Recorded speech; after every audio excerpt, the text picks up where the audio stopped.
Broadcasting from the heart of downtown Hollywood. This is SoFlowRadio.com. Stuart Reed, attorney, mediator, and yoga instructor. Here for the next hour to talk about law, mediation, and yoga. So let's drop into our breath and come to order. The show is now in session.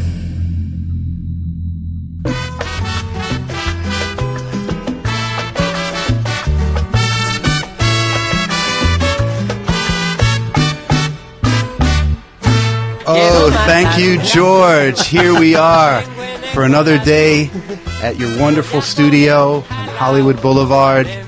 Today our guest is Jaimie Deckinger Karas. She's an attorney in Palm Beach County, practices marital and family law.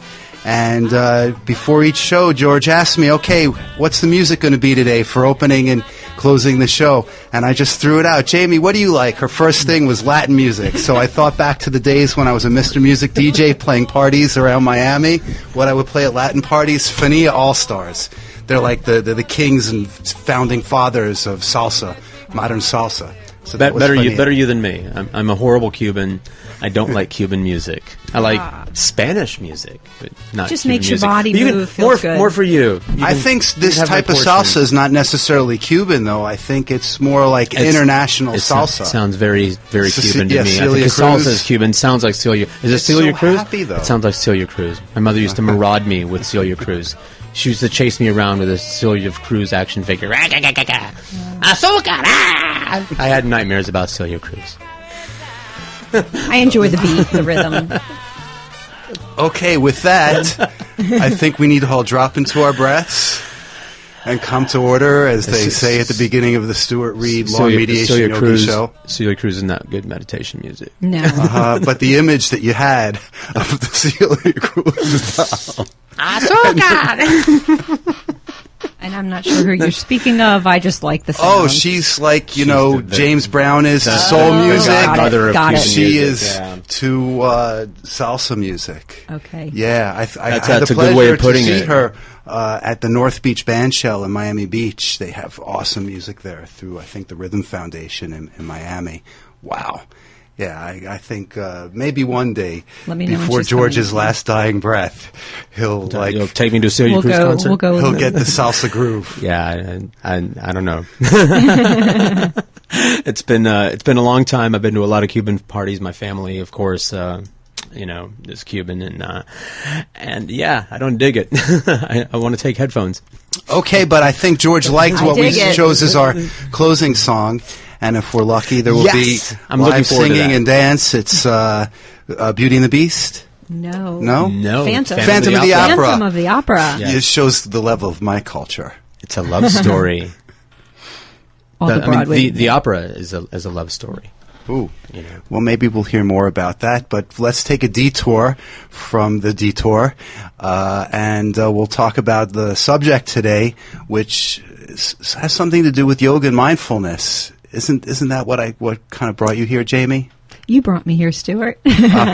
Right? Fellow yogi, fellow attorney, mediator. We're circling in the same world. Mm-hmm. And we met, and here we are. And yes, mindfulness and how to bring that into the busy practice of mom, of the working world, of attorney. And it really does serve me well.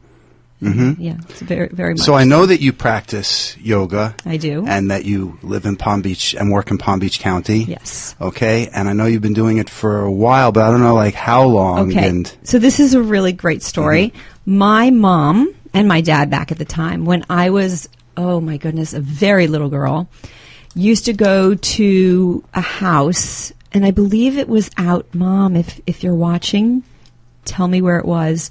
And there was a husband and wife team, and it used to be at their home, and they had a huge, ashram at their home. And where was this? I believe it was in Hollywood somewhere, Fort Lauderdale, Hollywood area. I grew up in Plantation, and used to go to the home with my mom, and all these people would be wearing white, and I was just a young child. And I remember being out by the pool. They would be doing yoga, and at that time, I wasn't participating. I was just observing. and thinking what my children do to me now, like, really, what are we doing here? But that began my influence at a very, very young age. I would have to say I'm remembering somewhere around the age of 7, 8 years old. And my mom would take me, and my dad at the time was doing yoga as well. So my mom continued her practice of yoga. Mm-hmm. My mom teaches yoga. No kidding. She teaches it in her community where she lives in Boynton. She instructs. She's incredible. She's in great shape. But I'd have to say one of the first times was in law school. And believe it or not, here we are in Hollywood. I was introduced by a friend in law school again to yoga and came to a class, but at the time I didn't like it. It was hot and it smelled terrible. And I was like, whoa, this isn't good. But I found... I was at that studio. Right. Not at the same time, but there we go. Maybe. Who knows? Maybe. So I was introduced over time, and I'd have to say my practice of yoga becoming consistent and really understanding the benefits of it started for me during my own divorce. So that was 5 years ago when, in the process of going through my own separation and my own divorce, I was like, okay, I'm really going out of my mind here. I need to calm down. And right away, really just becoming more consistent and going to yoga classes. That's really what I began to do. So you went to yoga classes in order to calm down because of what was going through your mind as a result of the divorce? It was I had always dabbled in yoga, whether I was in college, law school. There was always I'll go to a class. But where did you really dive into it? Hook, line, and sinker. During was it a coincidence the two times? Like you had just had more time on your hands because you're getting a divorce, or do you feel that you needed it because of the divorce? It magnetized for me. I needed it when I was going through my own divorce. Mm-hmm. I found that I needed grounding. I think it was the same for me. Right, exactly the same. I felt disconnected from myself. And I felt disconnected from myself throughout my marriage, which is one of the reasons leading up to a divorce. But I felt very disconnected from myself. And I thought yoga would be a place to really not be able to move for a good 90 minutes. I would be on the mat, and I would just flow through whatever the instruction was. And I have a very monkey mind. I am a monkey mind. My mind does not stop. For people watching the show who've never heard that term monkey mind before, you didn't make that up, did you? I did not make up monkey mind. Do you know where it came from? You do, so tell me. No, I don't necessarily, but I've heard. I've heard it. It's squeaking. My chair is squeaking. No, I'm trying to pull you closer to me. Oh, okay. Sorry. You want to come closer this way, too? Do you want me to come closer to you? Yeah, just a little Sure. I don't want to feel But I've heard on like YouTube videos. There's a video of the monkey mind. By Buddhist monks. They talk about the monkey mind. Yes. There we go. There we go. So the monkey mind for me it's this constant chatter, boop, boop, boop, boop, like always going.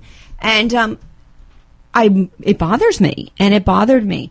So I would feel that what happened for me when I first began the practice of yoga, and yes, it was I have time on my hands. I went from 24/7 mom to now my children are with their father 50-50, and I have time on my hands, so I have time to decompress. And not only do I have time to decompress, I need to use that time wisely. So in addition to the beach, which is second home to me, actually it's really like my first home, I decided that yoga was a really good instrument for me to get out of my head and into my heart and out of my mind, really. When you say they get out of my mind, really stop the mind from going.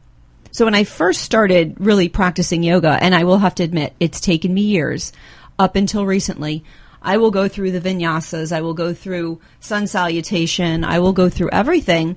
However, the mind was still going. The mind was never fully quiet. Mm-hmm. And now I find, 5 years later, the mind is quiet.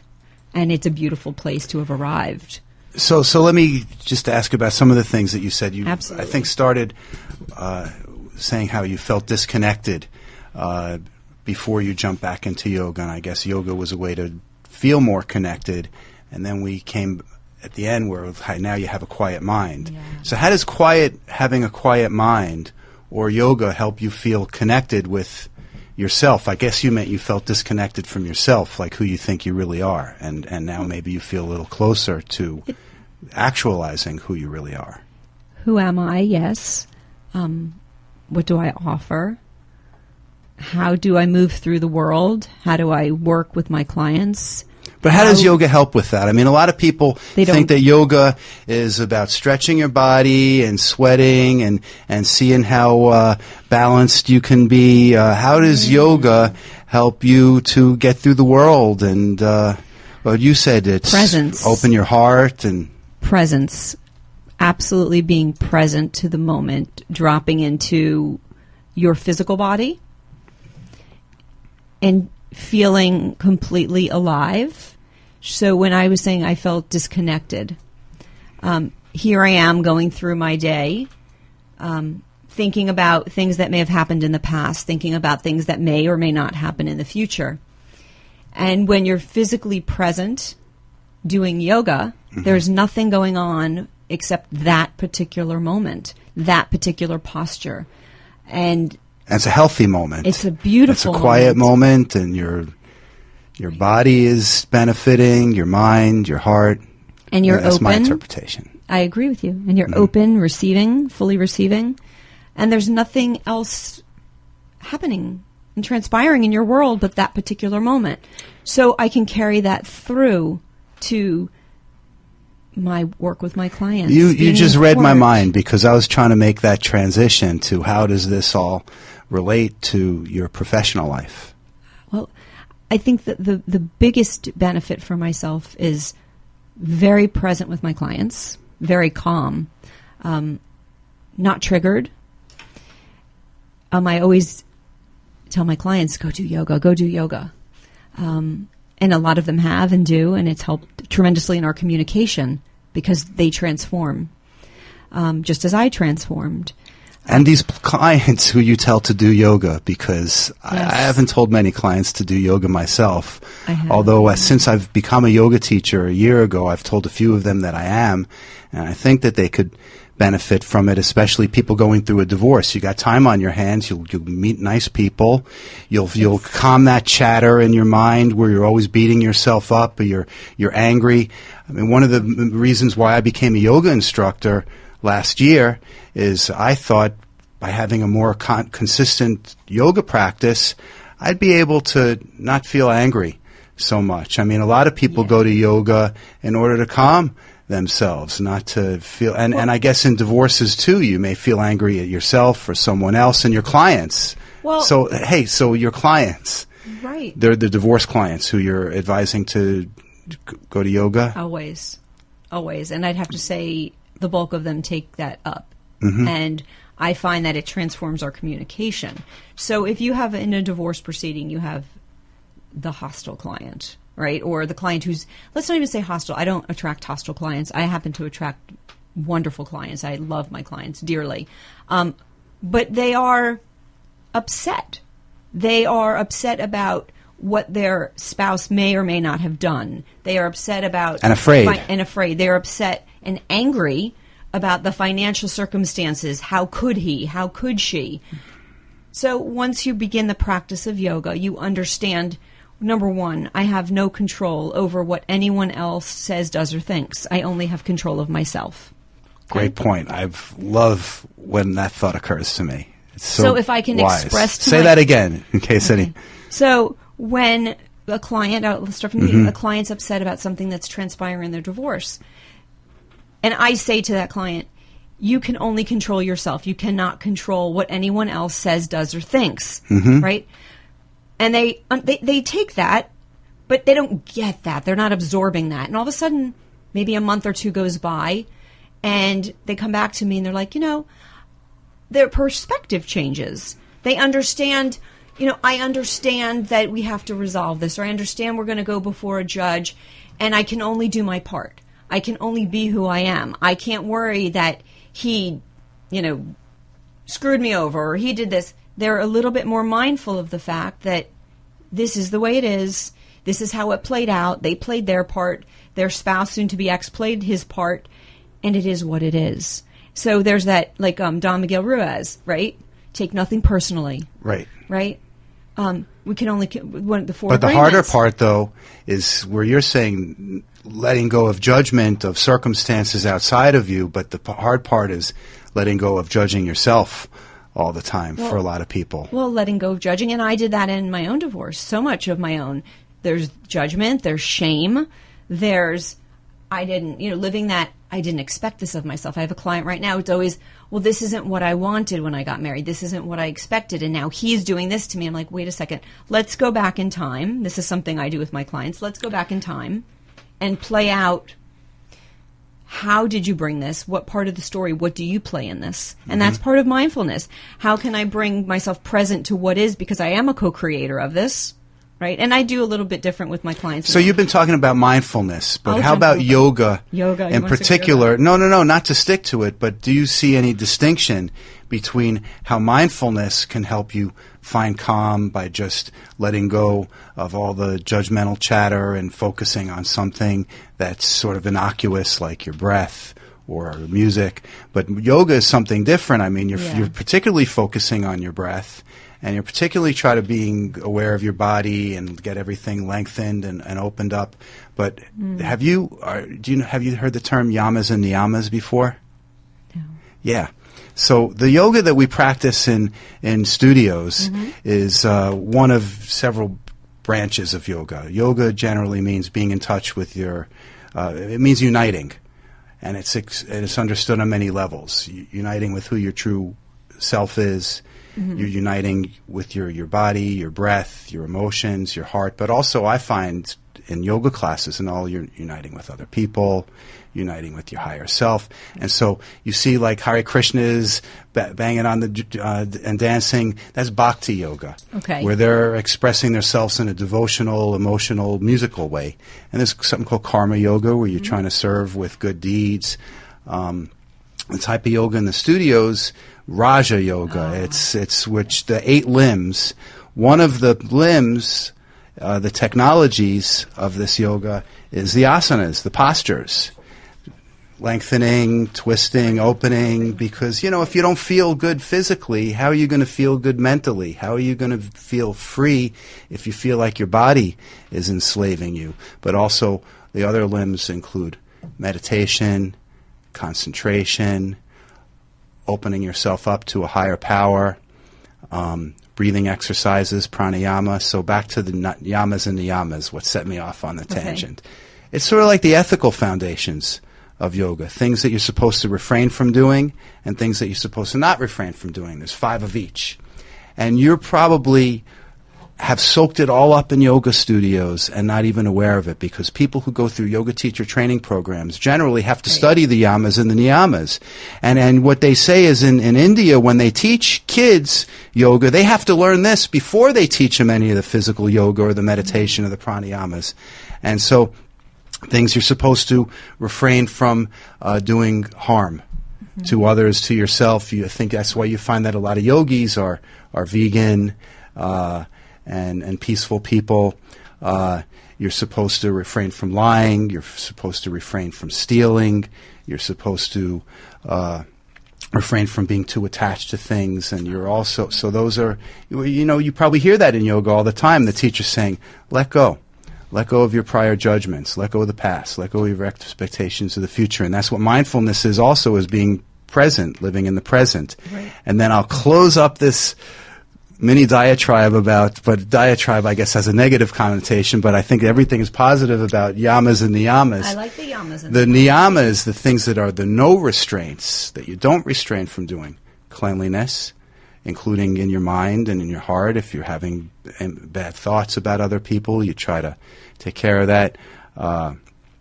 Contentment, you're supposed to be as content as you can, count your blessings. Then they say that that's the granddaddy, or the parent of all other virtues, is gratitude, discipline, and serving a higher purpose. So there you go. Does that sound familiar from any of your yoga studies and your breathing and stretching and twisting, these values? It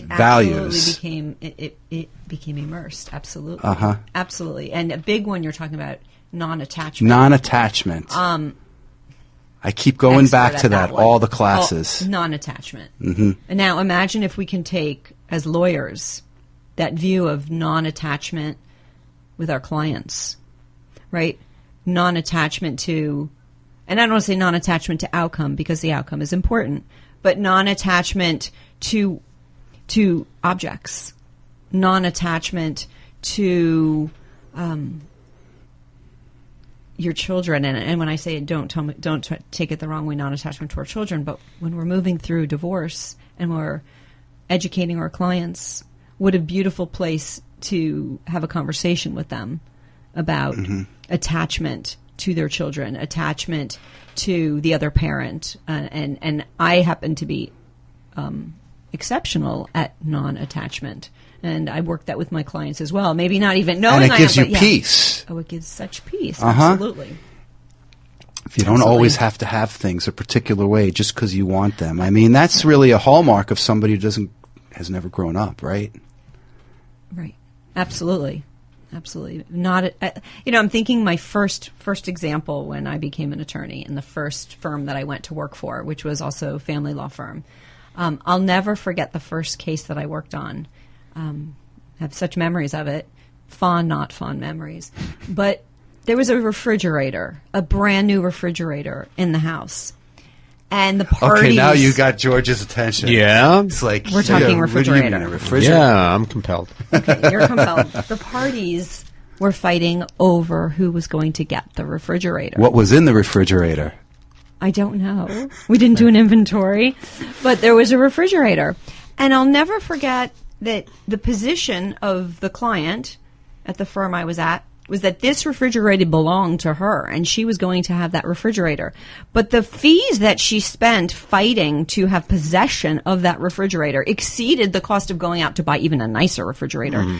And that, to me, began my understanding. I always feel I should be carrying a warning sign to my clients when, hey, because I tell them all the time, you really want to go down that route? You got to think of what the costs are going to be and do a cost-benefit analysis. That's right. It was principal to her. I picked it out. Could have probably bought two by now. So what are you attached to? Sentimentality is expensive. It's like the mini storage industry. I was just talking to someone about that. I'm hunting for storage, mini storage unit. And I said I was also hunting for mini storage until I realized that it was about to cost me money to keep the stuff that already cost me money to buy it, and now it's costing me money to keep it. And if I'm putting it in storage, that means I don't really access it that much. I just don't want to let it go, so I let it go. When you let go, you're free. Now, it starts on a really good trend. Like, what else can I let go? Right. I don't need that anymore. And then minimalist. I wish I watched that documentary or something, a documentary about minimizing and being a minimalist, and I envy those people. I don't know if I'm ready to be like that, but I'm endeavoring to move in that direction and to minimize. It makes sense. And a vagabond too. It is very liberating. You feel very light and free. Friend. Yeah. I wanted to be a vagabond. I thought about that in my youth, but then life happened. No, there's still life. All of us. Yeah, it's where we're going to be vagabonding, maybe side by side. My one kids day. are grown. Yeah. Maybe I'll be. We'll be. What are we? We're going to get a van or a bus. Oh goodness! Heading to the mountains. Yeah, sounds good to me. Used to live there. Yeah, absolutely. So back then about like being unattached and being free, right. And do you find that people who you come into contact at the yoga studios seem to be a little less attached to things, and I don't know. Or listen, it's not everybody, right? Sure. In any circle that we're moving, it's not all people. But I would have to say that people in general who practice yoga, I'm not even going to go into the meditation aspect, but who practice yoga, they're looking to find peace. They're looking to create peace, to be peace, open-minded, warm, and it's not about possession. And it is about non-attachment. And the conversations tend to be ones filled with love, kindness, helping each other. What am I grateful for? And that also is whoever the teachers. And there's some teachers that I tend to gravitate towards. because I like what they say. Okay, here's something that I like to say during my yoga classes, and it always amazes me because it's something that I physically experience, that when you tell somebody, okay, you take a few breaths and you go into a pose, you go into a stretch, you find your limit. You think you found your limit, but then you sort of scan your body and find where you have some tightness or tension holding you back. And is it really your body or is it you? Because if you could use your mind to let go a little more, and then you go deeper, and then times when you feel you've reached your limit and you set the intent to let go even more, you find you haven't reached your limit. You can go deeper too, and it always amazes me. Right, so I always encourage people to do that. Right, like with the breath. Take like a deeper breath, right? And then go into the posture even further. Mm-hmm. And there's always that little extra bit that you can get. Okay, I'll give this tip away to the people watching the show for free, even though it doesn't cost that much to go to a yoga class.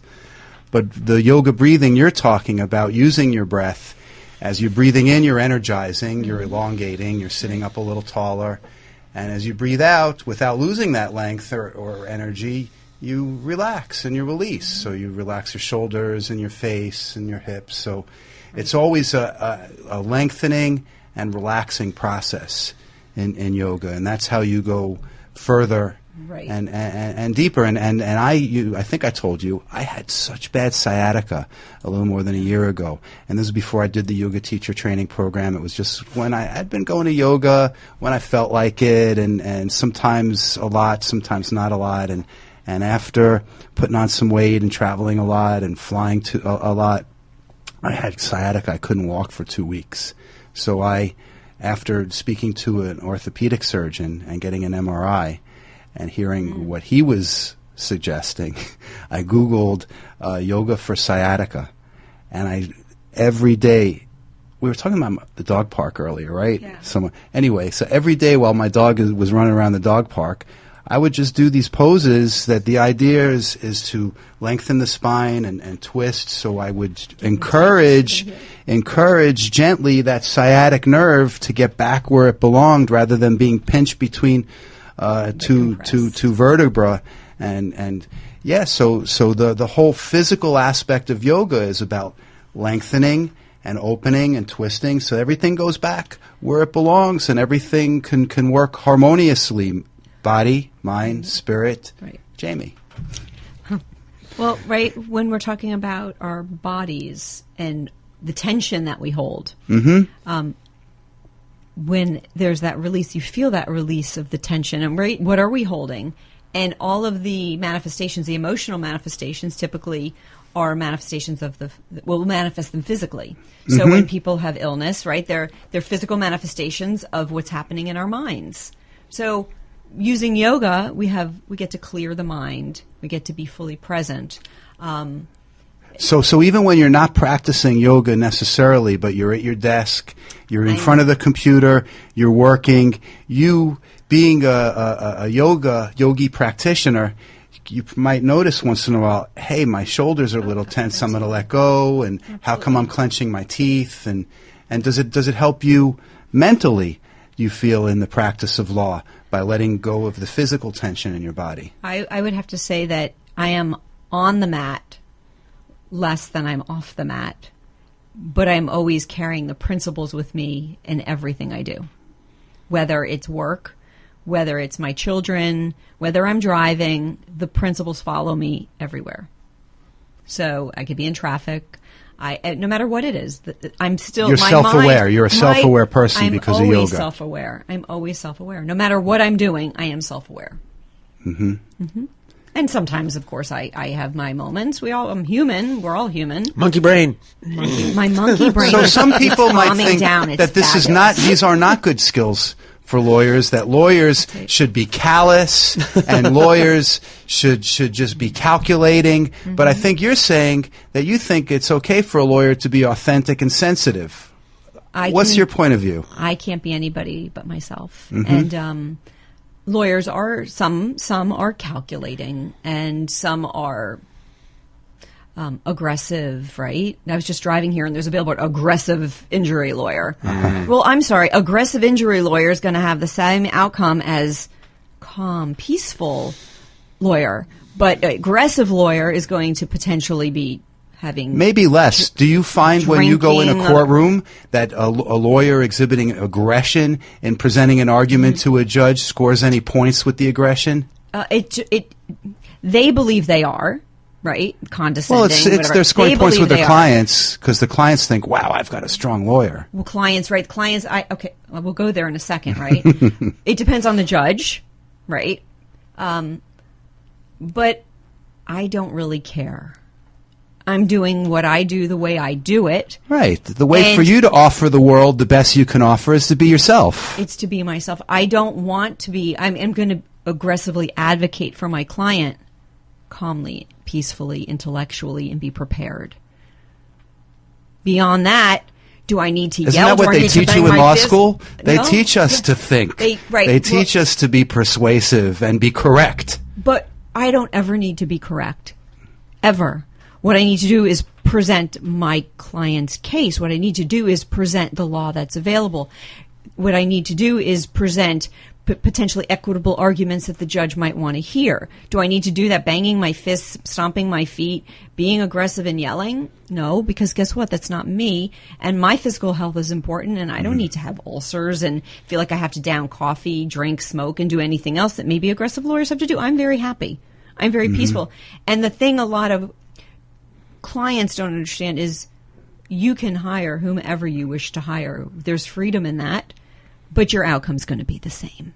So you can spend $30,000 on your divorce. So? Yes, I do. You can spend $30,000 on your divorce. Well, actually, I'll annotate that. You can spend $30,000 on your divorce. You can spend $7,500 on your divorce. The law is the law, no matter how you cut it. Well, you will get some representation. Yes, all lawyers are not the same. No doubt, right? I have client after client who'll come to me with these. They already have their final judgment, and I look at their marital settlement agreement. I'm like, are you kidding me? There's things, the I's aren't dotted, the T's aren't crossed, right? And they were represented by the best lawyer or not, or really a great lawyer. And I thought. But you know what? All lawyers are human. Be mindful who you're hiring. And know that the person you're hiring is intelligent, educated, and knows the area of law. I don't know. I don't need to be aggressive. I just need to advocate for my client. So do you think that these lawyers who are having the aggression, and you can see it, do you think there's benefit from them to at least have some sort of introduction to yoga and mindfulness practices? It can't hurt anybody, right? But then we have personalities, right? And sometimes, actually, there's an attorney who I actually really enjoy. He's an amazing. I see him once a week at yoga, and he's one of the top attorneys in Boca, family law attorney. He's awesome. He also does yoga. So I think it can touch a person the way they want to be touched by it. It can't hurt. How's that? It can't hurt anybody. It can only help.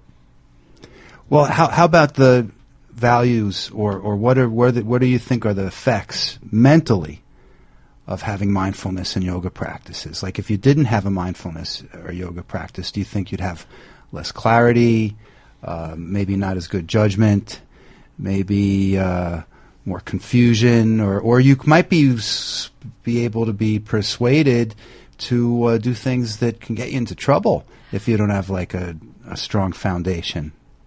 It works for me. It works for me. I think another benefit, which is a newer benefit that I have, and I happen to be a very prepared lawyer. I probably over-prepare. I've done that since time immemorial. I remember being in law school, always just preparing beyond the level of preparation needed. That's just my personality, right? My dad teaching me like he was a lawyer. Okay. So he would tell me that what makes a better lawyer is being better prepared. Okay. Well, great. There. Works for me. I am prepared. Always prepared. But one thing I noticed that I no longer do, I don't need to be scripted.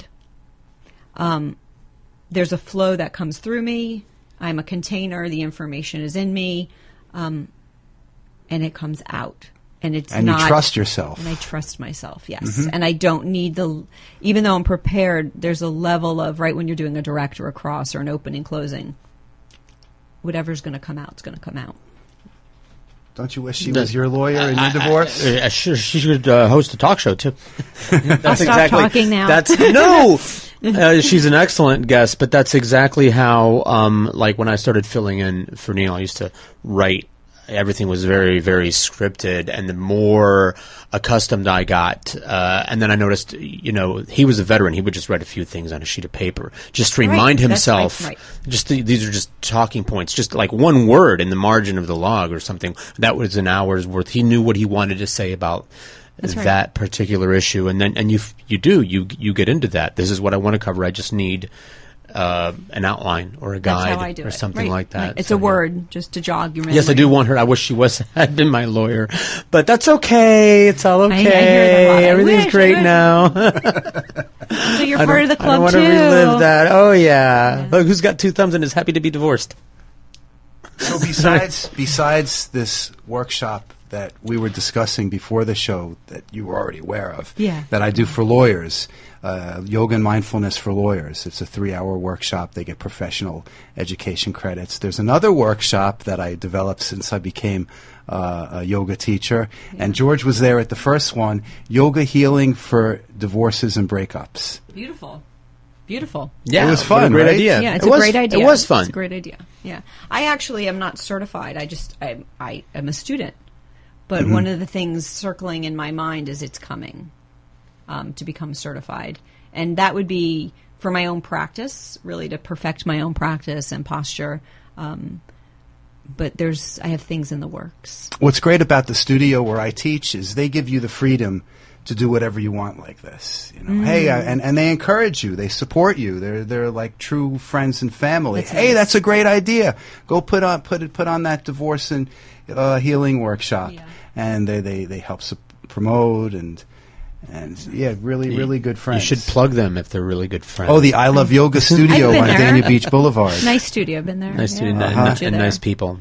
Yeah. And really nice people. But when do you get to call yourself a yogi? Since is it when you become certified, or just if you practice yoga? That's an excellent question. Yeah. Or how much yoga do you have to practice without sounding pretentious when you call yourself a yogi? Well, I do yoga.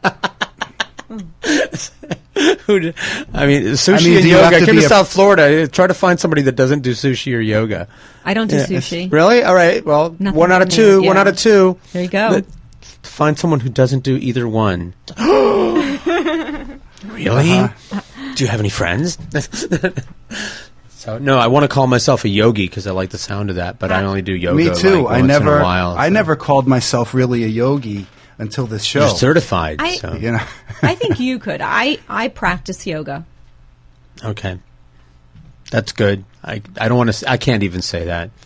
I can't. But I am an instructor, and I have studied. I go sometimes, and I take it to heart. And so, thinking aloud, I think the term yogi becomes before the days of certifications, right. And I think it just generally means a yoga practitioner. Yeah. And I think it means nowadays, in common parlance, somebody who probably does it on a regular basis and takes it to heart and tries to embody the principles of yoga the same way. I hate to make this comparison, but maybe it's valid and we could talk about it, is like somebody saying I'm a Christian and not being a priest, or I'm a Muslim and you're not an imam, that you could be a yogi because you're a yoga practitioner.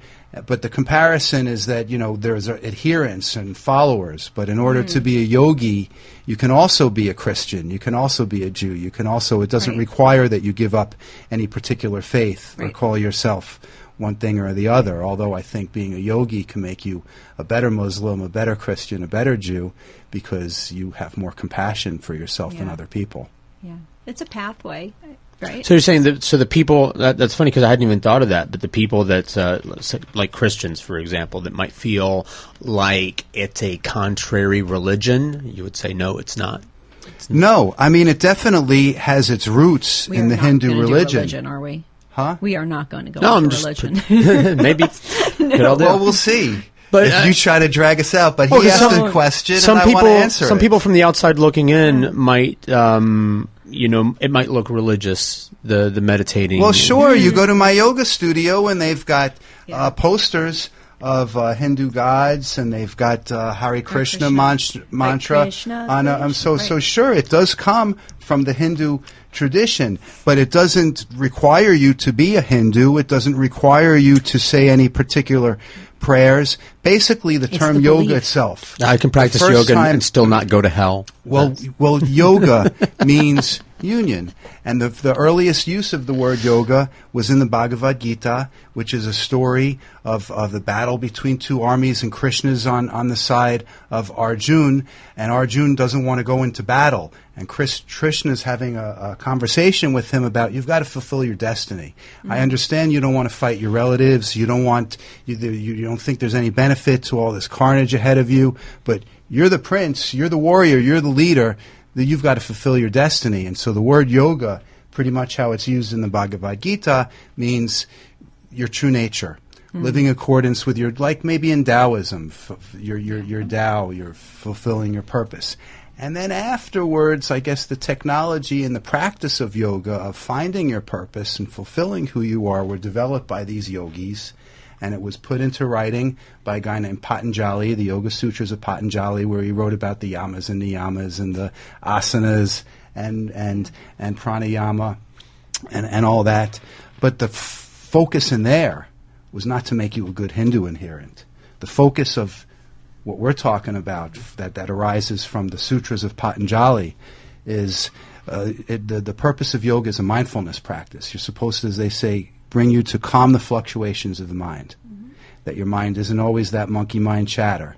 That you find that peace within yourself. And I think of the 8 limbs of yoga, the foundation being the ethics, and then building up with the asanas and meditation and concentration. The 8th limb is called samadhi.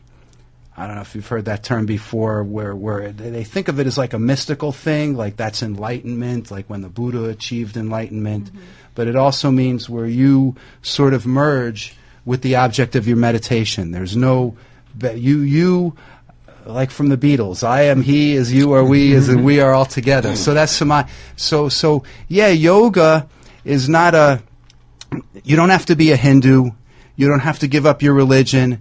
But I think the fact that it arises from a Hindu tradition, they give a lot of a big nod to it in a lot of yoga studios. I like to speculate about how things started. How do you think that the physical aspect of it? I think because those guys went and they sat quietly and tried to examine themselves, and then while they're sitting there quietly for a while, they're like, "Oi, my back is really killing me. Sciatica. What am I going to do? I got such a crick in my neck. I got to get up and stretch sometimes." So then he's like, "Hey, Moishi over there, if you stretch this way, you can meditate longer." Something like that. That's funny because I studied, the Shaolin monks that invented the martial arts as we know it. They, it was a side effect of them shunning weapons and violence, but they were getting mugged and beat up. But they wanted to be able to fight, but without having a weapon. They didn't want to use a weapon, or they wanted to be able to use whatever was handy, like a broom or something, which is where all the different weird weapons come from. Oh, so that's what, because I was thinking Shaolin's... The weirdness. It's like, what's weapons, with that? What's that with means you're turning anything fighting into a with weapon, a sawhorse, why is that? Is because you're not carrying anything that's a weapon. So you have to either use nothing as a weapon, or whatever is convenient, like a chair, and something weird and odd, or whatever weapon is available, if and when you have to protect yourself or other innocent people. So sorry. So you're talking about that, and all I'm doing is thinking about breathing. Okay, you want to teach us one of your favorite breathing exercises? What I'm thinking about is, I only breathe through my nose during yoga. I do not breathe through my mouth at all, which is really the correct way to practice. But there are times, and I do a lot of yoga outdoors. I love in the park, the beach. And so it's like, okay, now breathe in, or open your mouth, deep breath. I'm like, no, do you know how many flies? You're gonna swallow a like bug. they're already like gnats and stuff, like swallowing a fly. So I always maintain my breath through my nose. But I'm thinking from lawyer perspective. So say we're in court, and there's that tense moment, right? my least favorite is you just I'm focus on your objected breath, to, right? Like you're objecting to me on yeah. hearsay. Like I just want to get in my document, right? All lawyers want to get in our document, but we have to go through what's admissible. You're laying the inadmissible, predicate. Right. Right. So objection, hearsay. So one of the things, first off, that I've learned with breathing is I don't have to respond immediately. There's no clock. I can stop. Mm-hmm. Pause. Breathe. You mean you actually think before you speak? 9 times out of 10. 9 times out of 10, I think good. before I speak, right? Mm-hmm. But it's stopping, taking that breath in, a full breath. Pause. Mm-hmm. I even went to court. That's yoga. Right, that's yoga. So I even went to court and judge was running late. I've got exhibits in my file like this. Sits down. We ready to start? Now, years ago, I may have felt a compulsion I have to start even though the judge is ready, but I'm not. And I have to organize because I have to organize myself. If I start unorganized, I feel a bit tense. So what I actually did is that I need a few moments. I'm not ready. I sat back. I put all of my things out. I may have, upset the judge just a tad. I'm not so sure. I put all of my stuff. I have to be organized. Mm-hmm. Now I'm ready. But there's that level of calm, confidence. Don't ruffle my feathers. Mm-hmm. And I believe that yoga and being mindful has allowed me to arrive at that place. It's not command. Maybe it's command of the court, but it's command of myself. Because we can command ourselves. If we command ourselves, the others around us either can, try to ruffle that. Yeah, you know who you have to be and how you have to be effective. Correct. And so, if you didn't care about being effective, you could do anything, but you're there for results. Right. And command of myself. And I think yoga and being mindful allows for that. There are times that I tell you who ruffles my feathers the most are my own children. I have the least command of that circus. I try very hard to command that circus, but those monkeys that I have over there, they make it a little challenging. How old are they? My daughter is 19. She's in her second year at UF. And then I have 2 boys, 15 and 12. And I definitely have the most challenge with my own children, and that is because that's where more of my growth has to come from, right? Where your challenges are to provide for further growth. So that's where my learning is.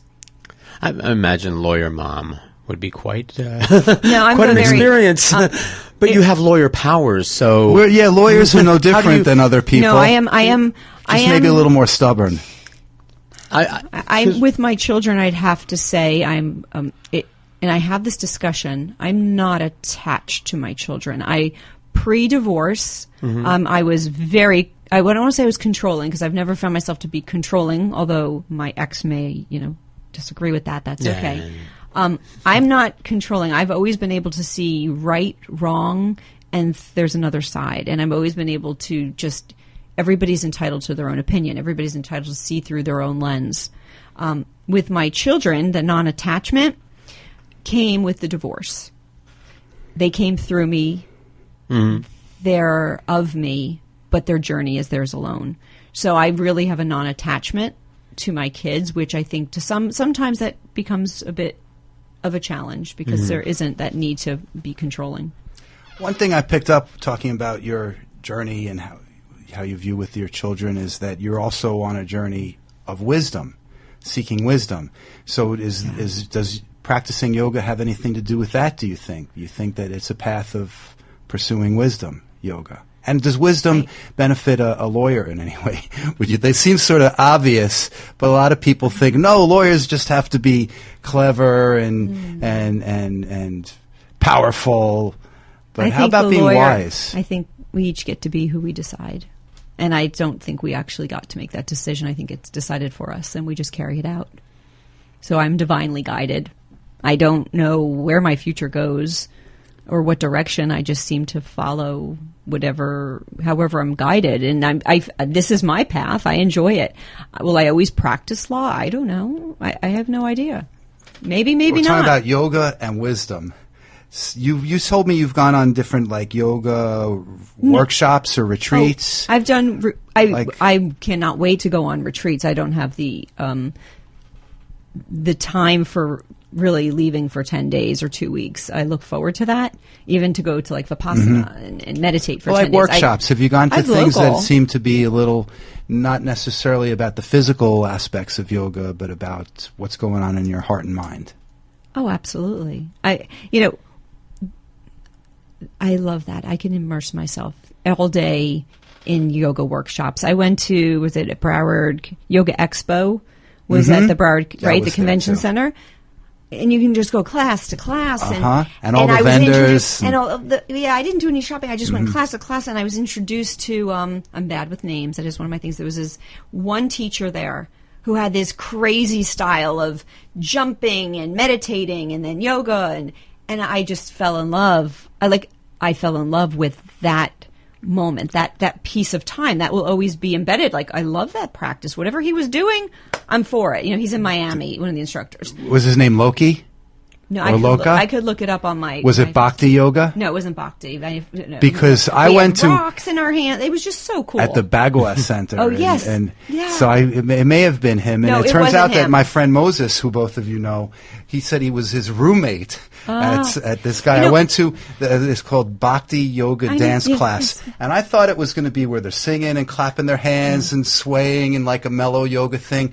When I got out of there, I'm glad that I didn't know what it was, because I wouldn't have gone, and I'm glad I went. And it was like yoga aerobics, like you never imagined. Running around the room, hopping on one leg, clapping your hands, and Yeah, no, that wasn't following that this guy. crazy. You should Yeah. coin that, by the way.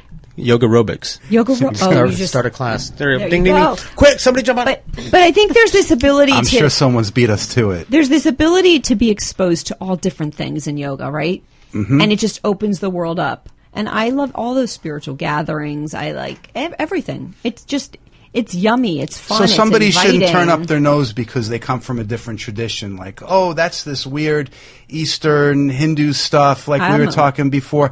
Or somebody, because I tell people, because they say, oh, yoga, I don't think it's for me. I'm not flexible. Oh, it well, in has that nothing case, to do with flexibility. Nothing. Well, you should go if you need additional flexibility. Yeah. Flexibility is healthy. Or people often say, well, I tried yoga and I didn't like it. Well, I say, well, do you think if you heard your first song and you didn't like it that you give up on music? Right. It's such a broad field. There's so many different teachers and styles and approaches, and there's something for everybody. My favorite, and truly, whenever I do Raja yoga, I have one particular instructor who I really adore. And I don't do it as often as I would like to, but when I do that practice, I truly am in bliss, and I fall in love every single time I do that practice. It's like, imagine I'm on a mat, every follicle, hair follicle, every part of you is drenched in sweat, and it is pure bliss, and it's like falling in love over and over. Because like opening again. yourself up and pouring yourself out. It's incredible. Giving. It's a great practice. I love it. Mm-hmm. Yeah. Where is this that you do that? I'd like to try that class. So you'll meet me. Okay. It's at Anatura. Anatura. Anatura. I've told you about that. I told you about that. Yeah, Moses did too, like, because I think I want to do additional training one day. And well, that's where if I do training, that's kind of where I'm leading. And there's so many different certifications, and it's like, which one do I pick? But I think I have to pick the one I'm in love with. And I fall in love. And another thing about yoga, which I'm just going to throw it out there because I have this like fun side, is being single. It's a great. I generally keep to myself, but it's a great place to meet people, and it's a great people of all place, ages, all backgrounds, all ages, and it's a wonderful place to feel connected to something more than yourself. I don't even have to talk to a room of 20 people, 30 people, 50 people. I'm connected to whomever's in there, that energy, and that becomes part of my energy, and it fills you up. It's really awesome. It's a community. It's a community. Well, like I said at the beginning of the show, yoga means union, bringing together. Mm-hmm. And so I do think it creates a community. And so you can think in your speech at times, am I practicing yoga or not? If somebody says something that triggers you and you want to respond back to cut them down and put them down, well, that's not yoga, because yoga is bringing things together. And so either you're a yogi and you practice bringing together, or you're a little disjointed. This must be, I'm just thinking, this must be my evolution now of my new claim of I'm not eating animal, right? It's just a progression of do no harm. Ahimsa. Right. It That's just keeps step one of progressing. yoga. Do no harm. Progressing. So, yeah. We'll see where it goes. That's good. By the way, the end show music today, I think we have to talk about it. No, you already told me about it. I'm going to pretend I don't hear it when I really do hear it. Today's an exception because she's got an incredible singing voice. She does have an incredible she was singing before, and she was throwing things out. This is You're not shy, are you? I apologize. Shy, No, we're not going to make you sing. Why? But well, okay, we are going to. Okay, we will.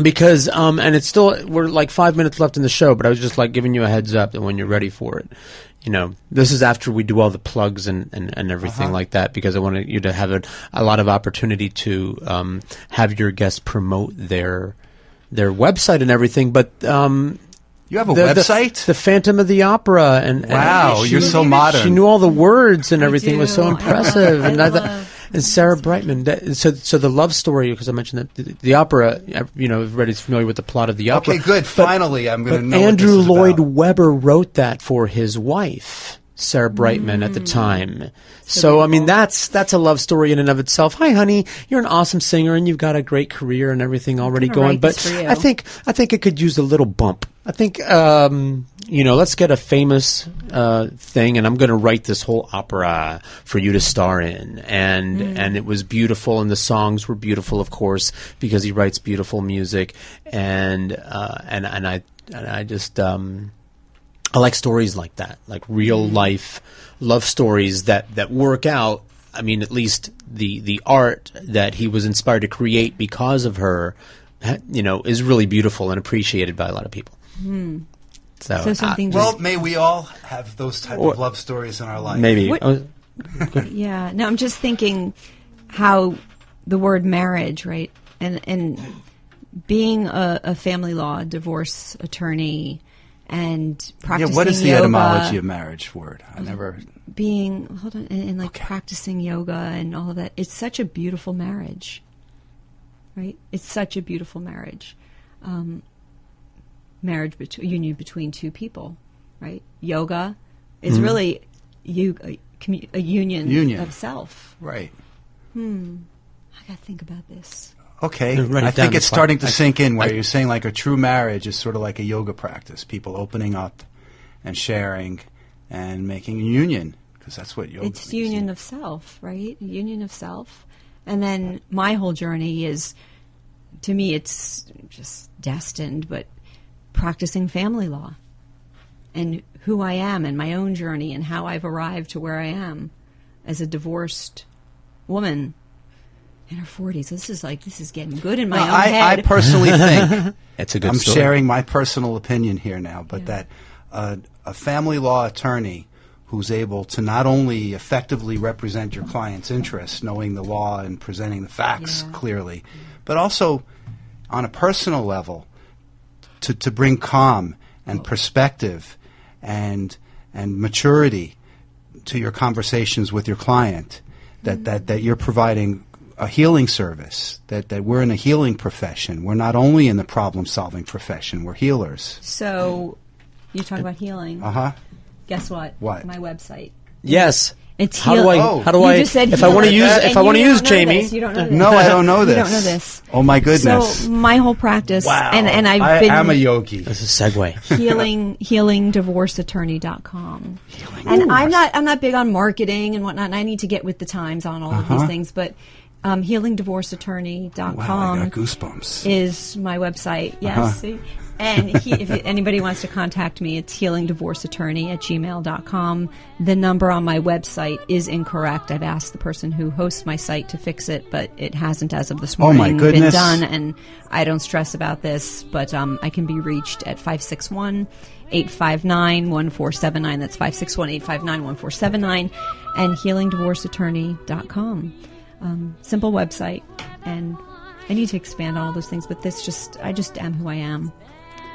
And we're so thankful and appreciative of who you are, and that's why you're here, and you exceeded our hopes. And you said healing. What a great guest you were. And I'm Stuart Reed. You could find me. Just look me up on Google. I'm all over the place. Isn't that true, George? This is George all Rodriguez. over the place. Oh, we're going to have another show here 2 weeks. that's on the first and third Monday of every month. The next Monday, the first Monday of September, is Labor Day.